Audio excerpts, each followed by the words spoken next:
오늘은 창조의 여섯째 날에 대해서 말씀을 드리려고 합니다. 우리가 창세기 1장을 통해서 천지 만물의 발생 순서를 우리가 알 수가 있습니다. 생물의 경우 이제 처음에 보면은 3일째 식물이 창조가 되고, 그리고 이제 5일째가 되면은 바다 식물들과 조류들이 창조가 됩니다. 그리고 오늘 말씀에 보면 제 6일째에 드디어 이제 가축과 짐승들과 땅의 모든 생물들이 창조가 되고, 그리고 그 마지막에 창조되는 것이 사람입니다. 오늘까지는 이제 과학에 대해서 과학에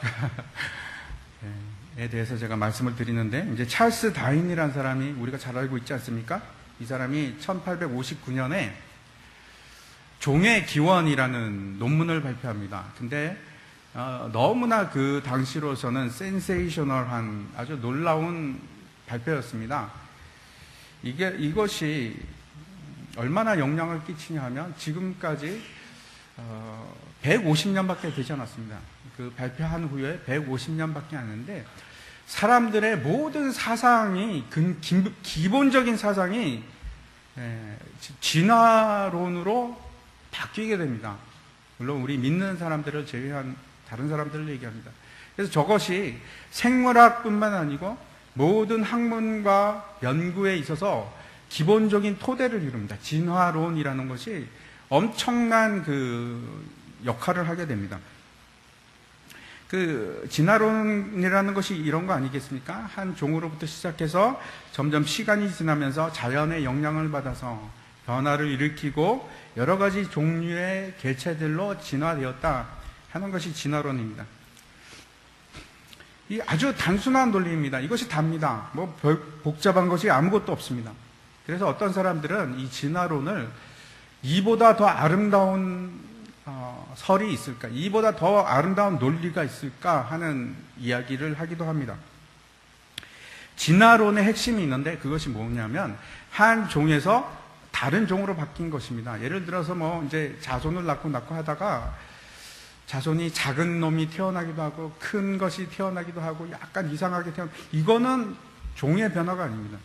종의 변화라는 것은 개가 고양이가 되든지 아니면 뭐 닭이 말이 되든지 그러한 종이 달라지는 것을 얘기합니다. 사람이, 원숭이가 사람이 되었다, 이렇게 얘기하는 것이 종의 변화입니다. 이것을 얘기하는 것이 진화론입니다. 광신적으로 이 다윈을 따라갔던 사람이 있습니다. 그의 제자 중에 해켈이라는 사람이 있습니다. 한번 보여주십시오. 저 해켈이 주장했던 것이 진화를 반복한다는 반복 발생설이라는 것을 이제 주장을 합니다. 한번 보여준 적이 있는데, 여러분 저것을 여러분 학교 다닐 때 그렇죠? 다 기억나십니까? 저것이 생물책에 나왔던 것입니다. 위에 보면, 제일 위에 줄에 보면은 이제 뭐 물고기도 있고 도롱뇽도 있고 사람도 있고 뭐 닭도 있고, 그런데 그것이 처음에 배아가 탄생했을 때는 다 똑같은데 시간이 지나면서 진화가 되어서 반복 진화가 일어나면서 결국 어떤 거는 사람이 되고 어떤 거는 물고기가 되고 도롱뇽도 되고 뭐 이런 얘기입니다. 이것이 사실로 받아들여져서 진화론의 강력한 증거가 됩니다. 이 해켈의 주장으로부터 시작했고, 그래가지고 이것이 막강한 힘을 발휘했는데, 사실이 진짜 그런가? 1997년에 리차드슨이라는 박사가 연구를 다시 했습니다. 저거 진짜일까? 저 위에 있는 것이 해켈의 주장입니다. 보시면은 저 사진이 아니고, 위에 거는 사진이 아닙니다. 그림을 그린 겁니다. 그림을 그린 건데 해켈이 그렸습니다. 그런데 실제의 모습을 찍어보니까 저렇지가 않은 겁니다. 여러분들 다 저게 진짜인 줄 아셨죠? 근데 저것이 가짜고 조작된 겁니다. 해켈이 조작을 했습니다. 그가 다윈의 진화론을 너무 신봉했기 때문에 저렇게 조작까지 했습니다. 그래서 밑에 있는 게 실제의 모습입니다. 그래서 사람은 태어날 때부터 사람이고 도롱뇽은 태어날 때부터 도롱뇽입니다. 물고기가 사람과 같지는 않습니다. 절대 그렇지 않습니다. 이게 지금까지, 이게 1997년 이후로 저 반복 발생설은 폐기가 되었습니다. 그럼에도 불구하고 우리 아이들 교과서 보면 아직도 저 그림이 실려 있습니다. 안타까운 일인데, 헤겔이 주장했던 것 중에서 또 한 가지가 있는데 아주 중요한 주장을 하는데 진화 개통도라는 그림입니다. 저게 이제 무슨 얘기냐면 처음에 한 개체의 생물이 탄생을 했는데 만들어졌는데 우연히 만들어졌는데 그것이 변하고 진화하고 해서 마치 이제 계속해서 다른 종류가 생기고 다른 종류가 생겨갖고 지금처럼 수많은 종류의 생물들이 나타났다 하는 것이 그 개통진화도입니다. 개통진화수라고도 하는데 그런데 지금은 여러분 저것도 생물책에 나왔던 겁니다. 저도 기억이 납니다. 근데 저게 틀린 겁니다. 지금은 아무도 심지어 그 진화론자들도 저것을 믿지 않습니다. 안 맞으니까. 지금 연구를 해보니까 최소한 지금 진화론자들이 그래도 얘기하는 것이 최소한 3개 이상의 개체가 따로따로 독립적으로 했지 하나에서 나온 것은 아니다라고 얘기합니다. 그러니까 가장 큰 이유 중에 하나가 저게 안 맞는 이유 중에 하나가 캄브리아기라고 있는데 캄브리아기가 한 5억 9천만 년 전의 사건입니다. 그때 이제 갑자기 이 땅에 지구상에 생물들이 막 폭발적으로 갑자기 나타나기 시작합니다. 이게 어떻게 하냐면 화석으로 압니다. 화석에 보니까 캄브리아기가 됐는데 막 수도 없이 다른 종류의 생물체들이 발견이 되는 겁니다. 그 캄브리아기 시기에. 그래서 사람들이 그거 이해할 수 없는 이것을 이제 어떻게 이제 정리를 하나 하면 진화론자들이 이런 것들을 만들어냅니다. 진화는 정지할 수도 있고 급속 진화할 수도 있고 역진화할 수도 있고 이렇게 막 새로운 개념들을 우리가 생각해도 전혀 상식적이지 않은 진화론적이지 않은 개념들을 만들어냅니다. 그래서 이제 투입을 하게 됩니다. 그래서 사실 생물 그 개통도는 저렇지가 않고 최근에는 다음 거 한번 보여주십시오. 저렇게 복잡해졌습니다. 그래서 한 뿌리로 시작되는 것이 아니고 얽히고 설키는 마치 가시 덤불 같은 형태로 지금 이제 진화론자들이 그린 겁니다. 저렇게 얘기를 하고 있습니다. 그런데 최근에서 가장 문제가 되는 것은 그 화석만으로 연구하는 것이 아니고 지금은 어떤 것이 갑자기 발달하게 됐냐면 분자생물학이라는 것입니다. 분자생물학을 통해서 뭘 연구하기 시작했냐면 사람들이 DNA를 연구하기 시작했습니다. DNA가 뭐 어마어마한 정보를 가지고 있습니다. 제가 알기로는 사람의 DNA를 연결을 하면 그 길이가 얼마나 되냐면 목성을 8번 갔다 올 정도로 엄청난 DNA가 우리 몸속에 있습니다. 그런데 그것을 연구하다 보니까 다윈의 진화론이랑은 너무 안 맞는 겁니다. 그 지금 증거들이 속속 드러나서 최근에서는 이제 자기들끼리 막 싸우고 시작합니다. 예, 이거는 너는 진화론자가 아니다. 뭐 이렇게까지 얘기하면 아니야, 맞다, 맞는데 지금 증거가 이렇게 DNA 증거는 이렇게 나타난다. 뭐 이런 얘기들을 하고 있습니다. 분명한 것은 분자 생물학이 말하는 것은 한 계통에서 나온 것은 아닌 것을 확실히 보고 있습니다. 또 한 가지 예를 들어서 이제 네안데르탈인 우리가 옛날에 배웠던 것들 그것이 인류의 조상 중에 하나였는데 지금은 아무도 그렇게 생각을 안 합니다. 분자 생물학을 연구하다 보니까 인류의 조상은 한 여자 밑에서 나온 것으로 되어 있습니다. 그래서 맞지가 않습니다. 누굽니까 그 한 여자가? 하와지요. 우리는 잘 알고 있습니다. 왜 그런지. 우리는 왜 5억 2천만 년 전에 5억 9천만 년 전에 그 사이에서 갑자기 생물이 폭발했는지 분명히 알고 있습니다. 성경이 그렇게 얘기를 하니까. 이 캄브리아기가 지난 시간에 우리가 잠깐 뭐 이제 하나님의 시간과 사람의 시간을 대조하면서 계산을 했는데 캄브리아기가 정확하게 언제냐면 창조의 5일째입니다. 하나님의 시간과 사람의 시간이 다른데 그건 이제 한번 보시기 바랍니다. 창조의 셋째 날을 보면 한번 클릭해 주십시오. 그 보면은 창조의 셋째 날 한번 클릭해 주십시오. 예. 예, 거기 보면은 37억 5천만 년 전에 창조의 셋째 날. 하나님의 시간으로는 창조의 셋째 날이고 우리의 지금 시간으로 계산하면 37억 5천만 년 전에 식물이 창조됩니다. 그런데 그것이 정확하게 무엇과 맞아 떨어지냐 하면은 신캄브리아기와 정확하게 떨어집니다. 그래서 인류 학자들이 뭐라고 하냐면 최초의 생명은 34억 년 전에 생겼을 것이다 이렇게 주장합니다. 그때 생긴 것이 이끼류, 플랑크톤 같은 것들입니다. 그리고 이제 다섯째 날에 한번 보여주십시오. 그 다음 클릭하면 다섯째 날에 바다 생물이 창조가 됩니다. 저 때가 캄브리아기 때입니다.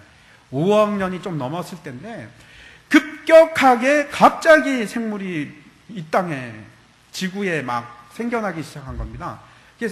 진화론자들이 정신을 못 차립니다. 아니 이게 진화론대로 하면 천천히 이렇게 뻗어나가야 하는데 그게 아니고 한순간에 갑자기 모든 생명종이 갑자기 생기기 시작하는 겁니다. 왜 그렇습니까? 하나님께서 그렇게 만드셨기 때문에 그렇습니다. 2억 5천만 년 전에, 그것이 이제 창조의 6째 날인데 2억 5천만 년 전에 아주 중요한 사건이 하나 있습니다. 그때 지구상에 있는 90%의 생물이 죽습니다. 아무도 지금은 이유를 모릅니다. 왜 죽었는지. 뭐 어떤 사람은 뭐 외계에서 뭐 큰 운석이 떨어져도 죽을 거, 뭐 여러 가지 얘기를 하는데 이유는 모르지만 죽어버립니다. 그래서 이 진화 개통도가 나무로 되어 있는 게 아니고 삼각형으로 되어 있습니다. 시간이 갈수록 줄어듭니다. 전혀 안 맞죠. 다윈의 진화론이랑 전혀 안 맞습니다. 아무튼 2억 5천만 년 전에 육상 동물이 등장하기 시작하는데 정확하게 하나님의 시간으로 창조의 6째 날입니다. 너무나 정확합니다.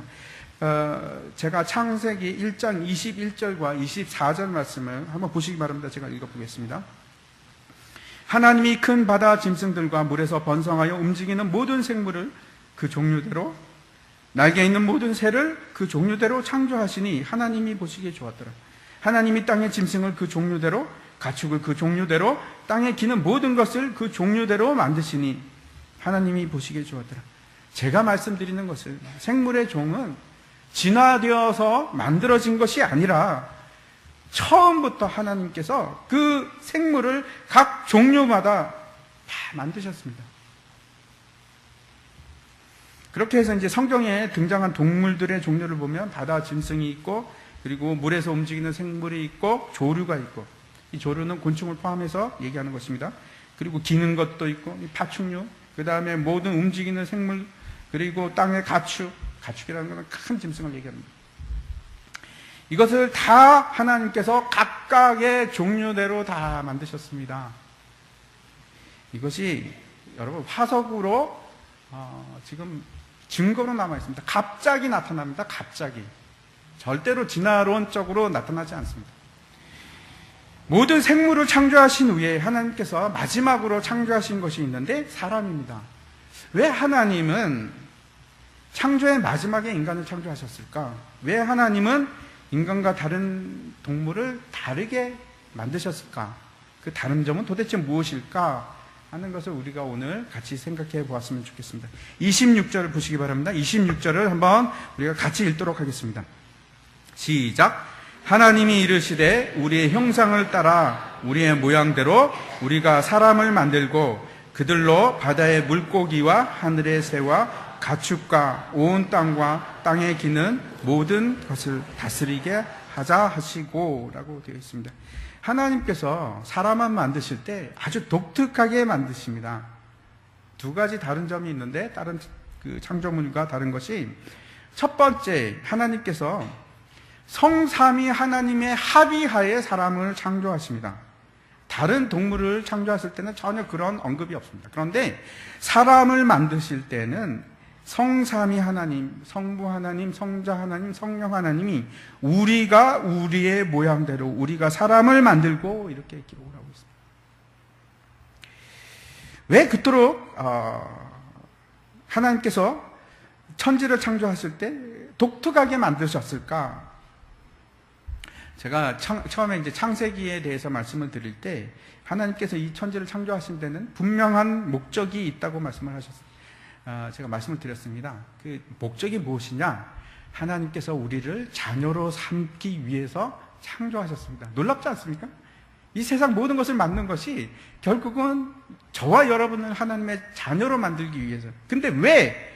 도대체 무슨 이유기 때문에 우리를 자녀로 만드시기를 원하느냐? 이유 두 가지를 얘기합니다. 첫 번째, 하나님께서 사랑하시기 때문에.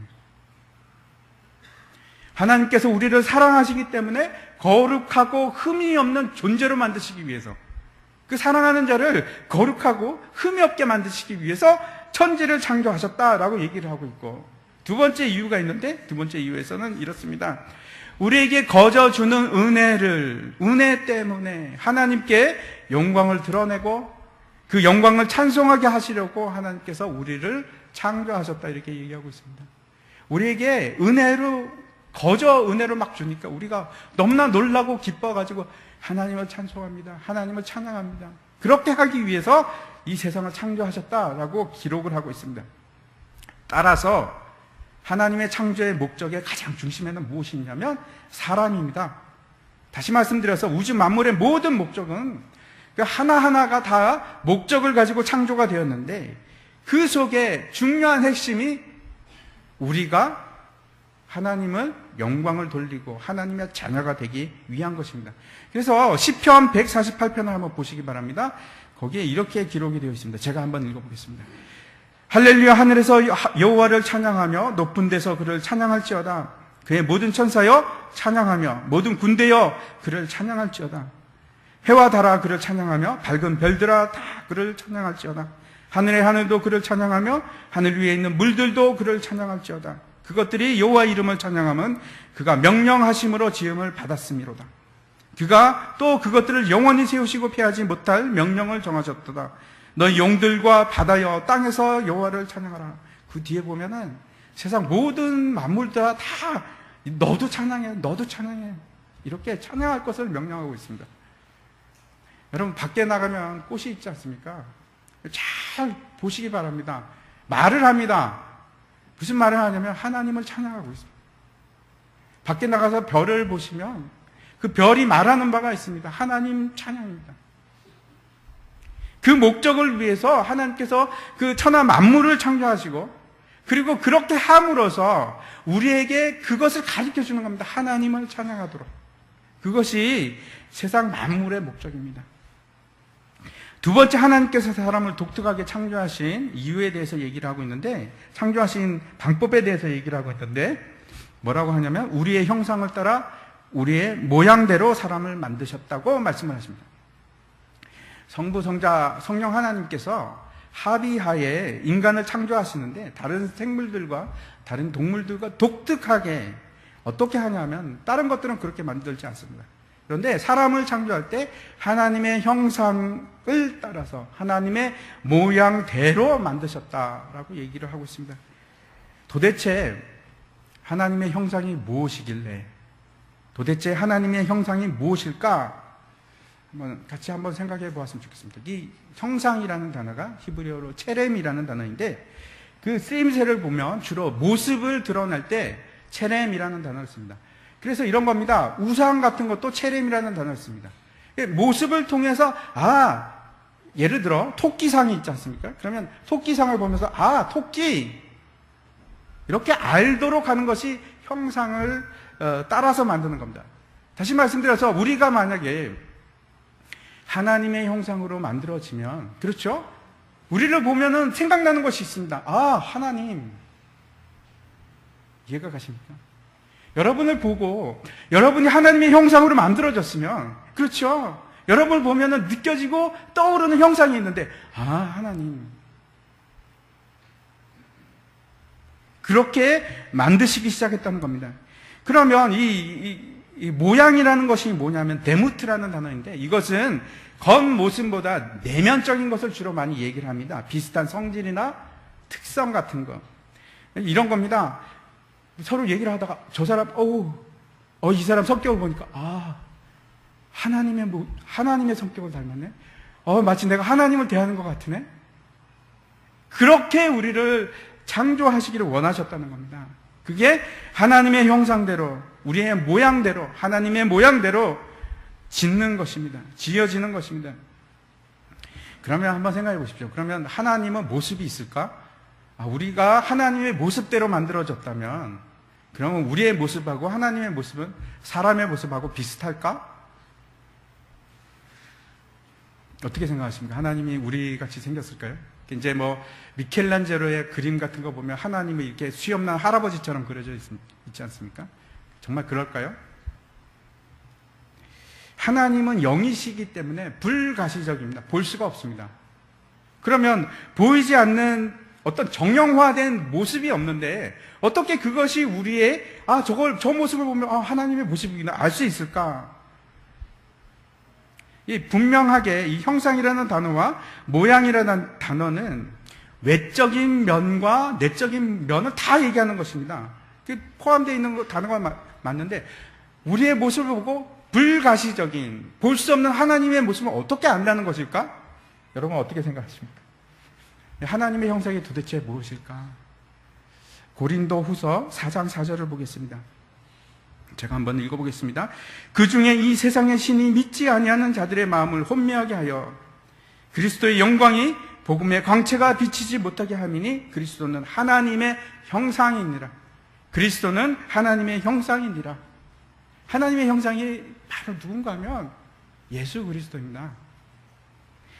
골로새서 1장 15절을 보면 좀 더 정확하게 얘기하는데 이렇게 얘기합니다. 그는 보이지 아니하는 하나님의 형상이시요 모든 피조물보다 먼저 나신 이시니. 예수 그리스도는 하나님은 불가시적인데 보이지 않는 형체를 띠지 않는 분이신데도 불구하고 예수 그리스도가 바로 하나님의 모습이다 이렇게 얘기하고 있습니다. 이것이 도대체 무슨 얘기일까? 만약에 우리가 보이지 않는 것을 여러분 그림으로 한번 그린다고 생각해 보십시오. 피카소 같은 화가들이 유명하고 그 그림이 명화가 되는 이유가 있습니다. 그림이 말을 해야 됩니다. 그림이 말하기 시작하면 사람들이 저거는 명화다 이렇게 얘기합니다. 그래서 그 피카소의 그림을 보면은 그렇죠.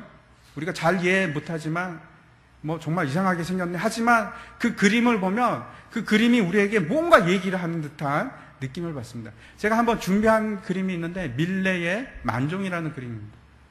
여러분 저 그림을 아시죠? 저 그림이 프랑스의 한 농가 그림입니다. 저 뒤에 교회가 보이십니까? 교회에서 이제 저녁이 되어서 일이 이제 해가 질 때가 되니까 교회에서 종을 땡땡 칩니다. 그러면 이제 끝날 때가 되었구나. 그리고 저 부부로 보이죠? 저 부부가 기도를 합니다. 하나님 감사합니다. 여러분 저 그림을 자세히 보십시오. 뭔가 들리지 않습니까? 땡땡 소리가 들리지 않습니까? 은은하게 저 그림을 보고 있으면 종소리가 들립니다. 정말로 들립니다. 그래서 우리가 저걸 명화라고 합니다. 무슨 말씀인가 하면 보이지 않는 것을 저렇게 묘사를 하고 있습니다. 똑같습니다. 예수님께서는 예수님 그 자체가 보이지 않는 하나님의 형상을 현현하고 있습니다. 마치 저 그림처럼. 이 요한복음 1장 18절을 보면은 이렇게 기록을 합니다. 본래 하나님을 본 사람이 없으되 하나님 아버지 품속에 있는 독생하신 하나님이 나타내셨느니라. 이렇게 말씀할 뿐만 아니고 이제 뒤에 보면은 빌립이 예수님께 이렇게 묻습니다. 주여 아버지를 우리에게 보여주시옵소서. 그랬더니 예수님께서 14장 9절에 이렇게 얘기합니다. 빌립아 내가 이렇게 오래 너희와 함께 있을 때 내가 나를 알지 못하느냐? 나를 본 자는 아버지를 보았거늘 어찌하여 아버지를 보이라 하느냐? 예수님을 본 것이 바로 하나님의 모습을 보는 것입니다. 다시 말씀드려서 하나님은 영이시기 때문에 불가시적입니다. 그럼에도 불구하고 그 하나님은 예수 그리스도를 통해서 우리에게 하나님의 모습을 알게 하십니다. 예수님을 보면 하나님이 저분이시구나. 분명히 알게 하십니다. 그렇다면 다시 한번 생각해 보시기 바랍니다. 하나님의 형상을 따라서 하나님의 모습대로 우리가 창조되었다면, 그렇게 하시길 원했다면, 그렇죠? 그리고 하나님께서 하나님의 형상대로 우리를 창조하셨다면 우리 안에 뭐가 있습니까? 예수 그리스도의 형상이 있습니다. 여러분과 저에게는 여러분 독특한 것이 있습니다. 동물들에게는 전혀 있지 않은 독특한 것이 있는데 예수 그리스도의 형상입니다. 다시 말씀드려서 여러분 우리의 본질은, 우리의 진짜 근본된 본질은, 진짜 실제는 무엇이냐면 예수 그리스도입니다. 여러분 믿으십니까? 너무 믿기 힘들지 않습니까? 아니 내가 어떻게 예수 그리스도를, 내가 어떻게 예수 그리스도의 모습이라고 감히 내가 말할 수 있을까? 성경이 그렇게 얘기합니다. 하나님의 형상대로 여러분을 창조하셨어요. 분명히 창조하셨습니다. 이게 얼마나 놀라운 사실인지 다시 이제 로마서 8장 29절을 제가 한번 읽어보도록 하겠습니다. 하나님이 미리 아신 자들을 또한 그 아들의 형상을 본받게 하기 위하여 미리 정하셨으니 이는 그로 많은 형제 중에서 맏아들이 되게 하려 하심이니라. 뭐라고 얘기하시냐면 하나님이 여러분과 저를 미리 아시고 미리 택하시고 정하셔서 하나님의 아들로 만들기로 결정을 하셨습니다. 그런데 그 결정을 하셔서 예수 그리스도가 그 맏아들이 되고 그뿐 아니고 저와 여러분을 다 아들이 되게 하시는데 그 아들이 되게 하기 위해서 누구의 형상을 본받게 하려고? 예수 그리스도의 형상. 또 골로새서 3장 10절에 이렇게 합니다. 새 사람을 입었으니 이는 자기를 창조하신 이의 형상을 따라 지식에까지 새롭게 하실 입은 자니라 라고 얘기합니다. 제가 앞에서 형상과 모양의 그 정의를 다시 말씀드렸는데 형상은 외적인 것입니다. 그런데 여기서 골로새서를 보면 형상에 그치는 것이 아니고 형상이 예수 그리스도를 닮아갈 뿐만 아니고 그 지식까지 그 마음속까지 예수 그리스도를 닮아가도록 그렇게 만드시겠다는 겁니다.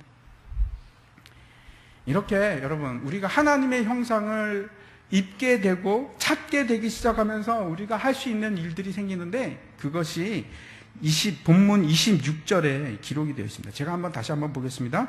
하나님이 이르시되 우리의 형상을 따라 우리의 모양대로 우리가 사람을 만들고 그들로 바다의 물고기와 하늘의 새와 가축과 온 땅과 땅에 기는 모든 것을 다스리게 하자 하시고 이렇게 얘기를 합니다. 이것이 이런 겁니다. 그렇죠? 하나님께서 우리들을 목적대로 우리가 하나님의 형상대로 형상이 드러나기 시작하면 우리가 할 수 있는 일이 있는데 그것이 그렇죠? 바다의 물고기, 하늘의 새, 그리고 땅에 온갖 기는 것을 다 다스릴 수 있는 권세를 가지게 되는 겁니다. 그런데 이것이 여러분 이 창조의 목적대로 행하게 되면 이러한 일들이 일어나는데 이것이 동물에만 그치는 것이 아니고 이게 메타포입니다. 이것이 여기서 끝나는 것이 아니고 또 다른 의미가 확대가 됩니다. 한번 보시기 바랍니다. 사도 바울이 고린도 전서에서 15장에서 부활에 대해서 얘기하면서 이렇게 얘기합니다. 하나님이 그 뜻대로 그에게 형체를 주시되 각 종자에게 그 형체를 주시느니라.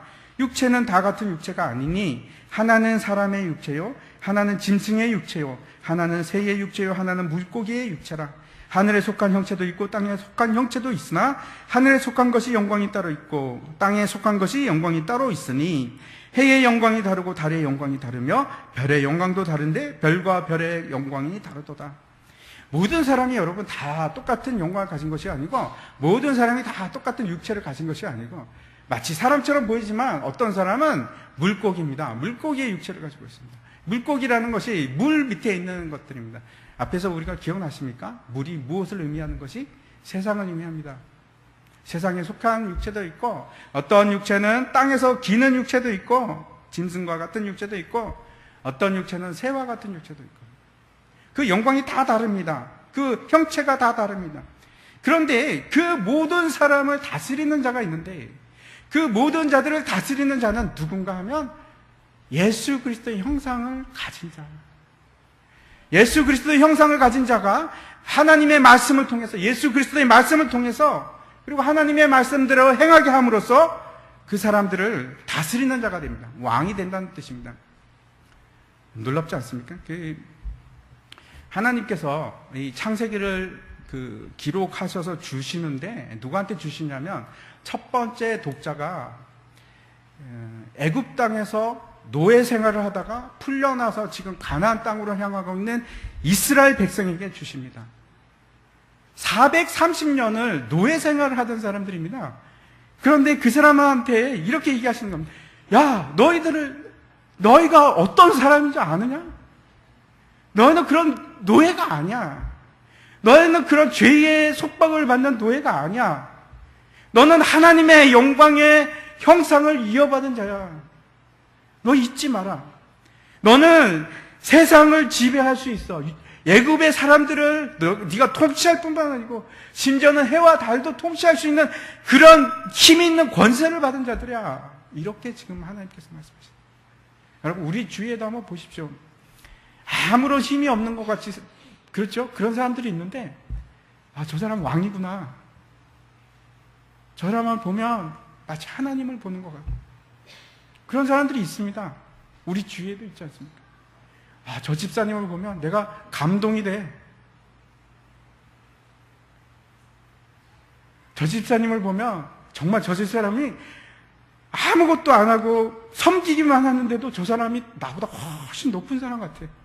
그게 다스리는 자입니다. 다스리는 자. 그런 사람들이 있습니다. 우리 주위에 있습니다. 그런데 한번 생각해 보십시오. 그런 하나님의 형상을 가진 자들이 여러분 해를 숭배하고 달을 우상으로 섬기고 심지어는 그 돌멩이를 깎아놓고 거기에 절하는 게 여러분 말이 됩니까? 절대 그럴 수 없습니다, 여러분. 우리는 그런 피조물을 숭배할 수 있는 그러한 사람들이 아닙니다. 우리는 하나님의 형상을 가지고 있는 놀라운 존재들입니다. 근데 어떻게 돌멩이한테 절을 하고 나무한테 절을 하고 여러분 그러면 안 돼요. 그럴 수가 없습니다. 결국 천지창조라는 것은 하나님의 형상을 완성해 가는 것이 바로 천지창조입니다. 결국 구원을 이룬다는 것이 무엇이냐면 하나님의 형상이 완성되어 가는 것이, 그것이 구원입니다. 하나님의 사귐이 있고 유일하신 하나님을 참 알아가는 것이 영생이다 그러는데, 그 영생이라는 것이 구원 아니겠습니까? 그 구원이라는 것이 결국 하나님과 사귐을 가지고 유일하신 하나님을 알아가는 지식이 쌓여가는 것이, 하나님과 서로 사랑하는, 동행하는 상태가 되는 것이, 그것이 구원입니다. 그것이 구원의 과정입니다, 여러분. 이렇게 하나님의 형상이 내 속에서 막 만들어져 가고 이루어져 갈 때 28절 한번 보십시오. 28절을 보면 이렇게 얘기합니다. 하나님이 그들에게 복을 주시며 하나님이 그들에게 이르시되 생육하고 번성하여 땅에 충만하라, 땅을 정복하라. 이 생육하다는 것이 무슨 뜻일까요? 생육하다는 것은 독특한 뜻입니다. 그것이 어떤 것이냐면 자라서 열매를 많이 맺는 것이 생육이라는 단어로 지금 번역이 되어 있습니다. 열매를 맺는 것입니다. 여러분, 열매를 맺는 방법이 있습니다. 성경에서 열매를 맺는 방법에 대해서 얘기하고 있습니다. 여러분 어떤 것이라고 생각합니까? 어떻게 하면 우리가 열매를 맺을 수 있을까요? 요한복음 12장을 보시기 바랍니다. 요한복음 12장 제가 한번 읽어보겠습니다. 23절부터 예수께서 대답하여 이르시되 인자가 영광을 얻을 때가 왔도다. 내가 진실로 진실로 너에게 이르노니 한 알의 밀이 땅에 떨어져 죽지 아니하면 한 알 그대로 있고 죽으면 많은 열매를 맺느니라. 자기의 생명을 사랑하는 자는 잃어버릴 것이요 이 세상에서 자기의 생명을 미워하는 자는 영생하도록 보존하리라. 성경의 진리가 항상 역설적입니다. 우리가 살려고 하면 죽고, 죽고자 하는 자는 반드시 살고, 이것이 성경이 말하고 있는 우리의 진리의 말씀입니다. 우리가 열매를 맺기 위해서는 유일한 방법이 있는데 그것이 죽는 것입니다. 내 자신을 크게 하고 내 자신을 높이고 그렇게 해서 열매는 여러분 안 생깁니다. 절대로 생기지 않습니다. 내가 열매를 맺는 유일한 방법은 내가 하나의 밀알이 되어서 죽어버리는 겁니다. 내가 죽어버릴 때 열매가 맺히기 시작하는데 30배, 60배, 100배, 200배까지 열매가 맺힙니다. 그것이 번성이라는 단어입니다. 그것이 번성이라는 단어입니다. 내 자신이 죽음으로만 이게 가능해집니다. 이게 충만이라는 것이 그렇습니다. 이 충만이라는 단어가 무엇이냐면 하나님의 형상으로 가득 채워지는 것입니다. 물이 바다 덮음같이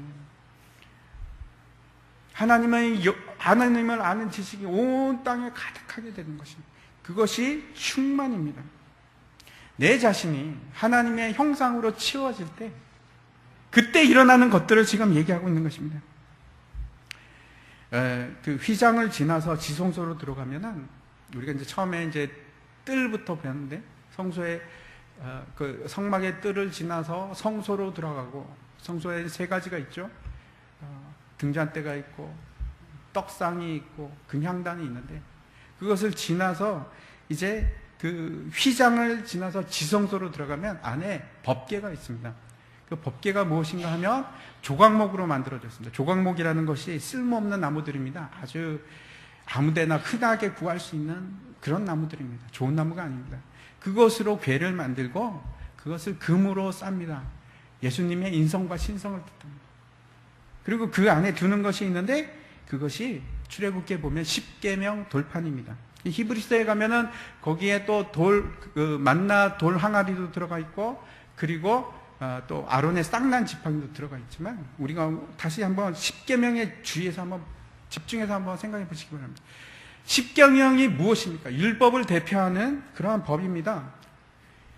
또 의미하는 바가 있습니다. 십계명이 의미하는 것이 이겁니다. 우리가 단 하나도 지키지 못하는 법들입니다. 그 앞에 처음에 제1계명이 너는 나 외에는 다른 신을 내게 두지 말라로 시작해서 마지막 계명이 탐내지 말라, 이것으로 끝납니다. 그런데 앞에 4개는 그냥 내려놓더라도 나머지 6개를 한번 생각해 보시기 바랍니다. 탐내지 말라. 여러분, 탐심을 안 품고 여태까지 살아보신 적이 있으십니까? 제가 단언하건대 여러분은, 그런 분은 아마 안 계실 겁니다. 저도 수많은 탐심을 가지고 살아왔습니다. 그리고 9번째 계명은 거짓 증거하지 말라는 것입니다.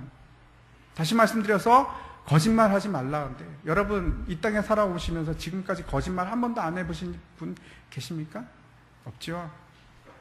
8번째 계명은 살인하지 말랍니다. 근데 성경에서 예수님께서 살인하지 말라가 무슨 뜻인지 말씀해 주셨는데, 내 형제를 미워하는 자마다 살인한 자라. 여러분, 형제를 미워하지 않은 분 계십니까? 간음하지 말라. 간음하지 말라는 것은 결국 예수님께서 이렇게 얘기하십니다. 마음의 음욕을 품은 자마다 이미 간음하였노라. 여기서 아무도 거기에 자유로운 분은 없으리라고 생각합니다. 뿐만 아니라 제5계명을 한번 생각해 보십시오. 제5계명이 무엇인가 하면 부모를 공경하라. 여러분 중에 부모를 공경하는 문제에 있어서 자유로운 분이 계십니까? 나는 진짜 공경해왔어. 그런 분 계십니까? 그 언약궤 안에 10계명은 너무나 분명하게 무엇을 얘기하고 있냐면, 우리가 죄인임을 분명하게 지적하고 있습니다. 다시 말씀드려서 하나님의 형상을 드러내지 못하고 있음을 분명하게 얘기합니다. 그래서 그걸 뭐라고 얘기하냐면 법궤라고도 하고 증거궤라고도 합니다. 증거하고 있습니다. 그것이 우리를 증거합니다. 너는 죄인이 맞아. 그런데 하나님께서 그 증거궤를, 법궤를 그냥 두시는 것이 아니고 그 위에 덮개를 만들어 주십니다. 속죄소라고 합니다. 시온소라고도 하는데 그것이 법궤의 덮개입니다. 출애굽기 25장에 하나님께서 이렇게 얘기하십니다. 속죄소를 궤 위에 얹고 내가 내게 줄 증거판을 내 궤 속에 넣어라. 거기서 내가 너와 만나고 속죄소 위 곧 증거궤 위에 있는 두 그룹 사이에서 내가 이스라엘 자손을 위하여 내게 명령할 모든 일을 내게 이르리라. 법궤라는 것이 하나님께서 인간을 만나 주시는 장소입니다. 그리고 시온소에서 내가 하나님을 만나고 하나님께서 나에게 말씀하시는 장소입니다. 사람은 여러분 원래 하나님을 볼 수 없습니다. 하나님을 보면 어떻게 되죠? 죽습니다. 그래서 못 보게 하십니다. 하나님께서. 왜 그렇습니까? 인간은 죄인이기 때문에 거룩한 하나님과 같이 존재할 수가 없습니다. 얼굴을 보면 그 죄 때문에 죽어야만 합니다. 그런데 거꾸로 한번 생각해 보십시오.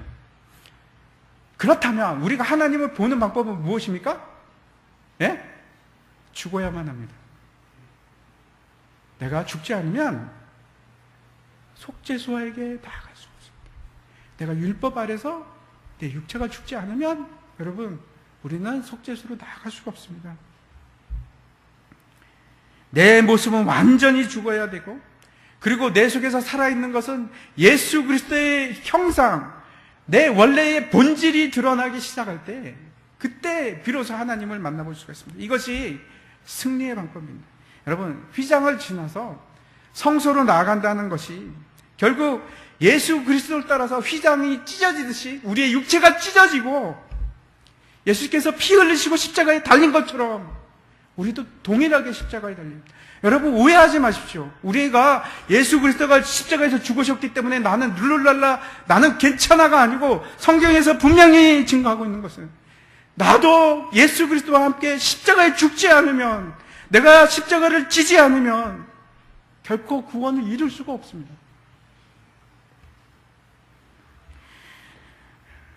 그 예수 그리스도를 따라서 우리가 육체가 찢어지는 경험을 하는 것이 결국 무엇이냐면 내가 알고 있는 내 모습이 하나씩 하나씩 떨어져 나가는 것입니다. 우리가 착각하고 살아가는 것이 하나 있는데 이렇게 생각합니다. 나는 원래 그래. 나는 원래 태어날 때부터 찌질이야. 나는 그런 놈이야. 나는 형편없는 놈이야. 아니면은 나는 태어날 때부터 욕심이 있어. 나는 탐심이 있어. 나는 그런 인생이야. 또 어떤 사람은 나는 안 돼. 여러분 그렇지 않습니다. 여러분은 그게 여러분의 본질이 아니고 진짜 여러분의 본질은 예수 그리스도의 형상입니다. 그래서 여러분이 지금 그 가짜 본질, 여러분을 왜곡시키고 있는 것들, 내가 화가 많이 납니까? 내가 원래 화나는 사람입니까? 그렇지 않습니다. 하나님께서 여러분을 지을 때 그렇게 짓지 않았습니다. 그것은 죄로 인해서 왜곡된 현상들입니다.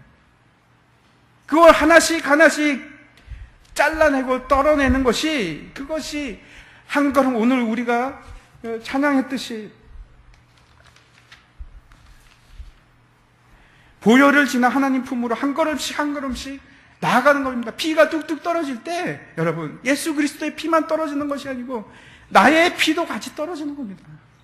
예수 그리스도께서 십자가에 못 박힐 때 예수님만 못 박히는 것이 아니고 나도 그리스도와 함께 십자가에 못 박혔나니 이제 사는 것은 내가 아니고 예수 그리스도가 내 안에 사시는 것이라고 고백이 나오는 것입니다.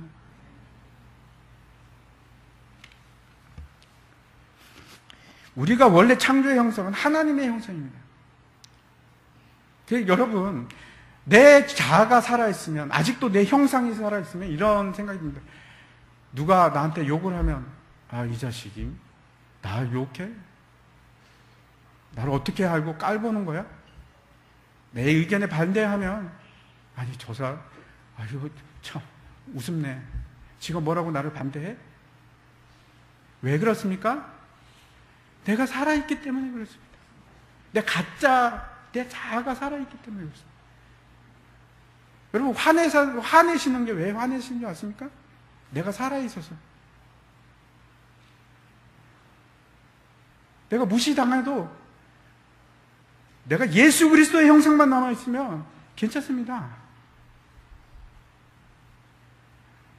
그래서 사람들이, 아, 저 사람을 보면 예수님을 보는 것 같아.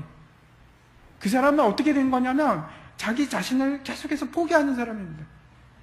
여러분, 다른 종교에서는 그렇게 얘기하지 않습니다. 자꾸 뭐라고 하냐면 너를 개발시켜라, 발달시켜라, 너를 수련을 해서 이루어 나가라고 합니다. 그게 쉽습니까? 아니면 나를 살리는 것이 쉽습니까? 아니면 나를 죽이는 것이 쉽습니까? 여러분, 죽이는 것이 훨씬 쉽습니다. 여러분, 아주 간단합니다. 그냥 나 자신, 원래 내 거 아니었어.